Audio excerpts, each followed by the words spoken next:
azato ny andro androany fahatsiarovana mamy niseho teto an-tany tany an-tsano nanomboka re ny tantara aoka isika mba eno sy anaraka tsara misy anjely ny hira ny redona hoe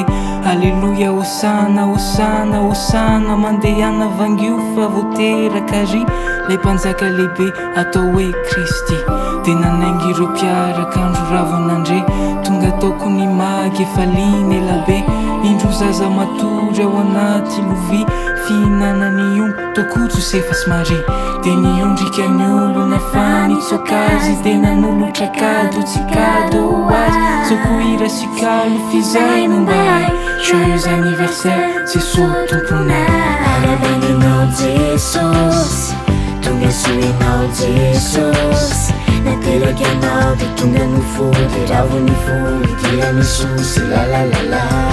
arabaninao Jesosy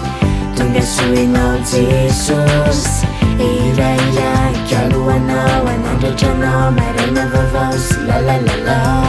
arabaninao Jesosy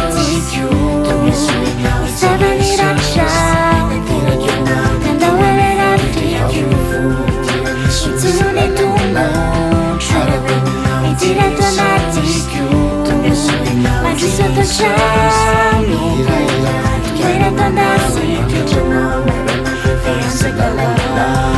andro reto azato ny andro androany fahatsiarovana mamy niseho teto an-tany tany an-tsano nanomboka re ny tantara aoka isika mba eno sy anaraka tsara misy anjely ny hira ny redona hoe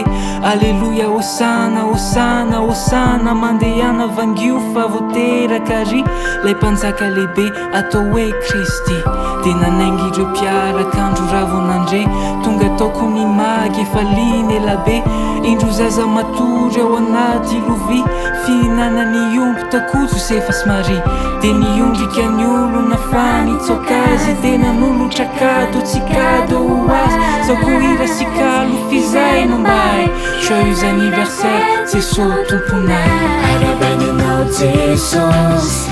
tonga soinao Jesosy nateraka anao dia tonga nofody ravony fody dia misosy lalalala arabaninao Jesosy tonga soinao Jesosy irairaiky alohanao anandratranao maraina vavao sy lalalala arabaninao Jesosy tonga soinao Jesosy nateraka anao dia tonga nofody ravony fody dia misosy lalalala arabaninao Jesosy tonga soinao Jesosy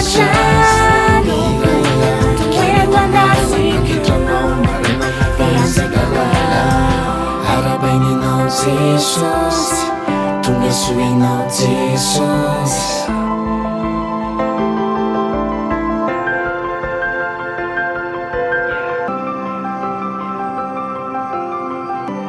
Happy birthday, Jesus.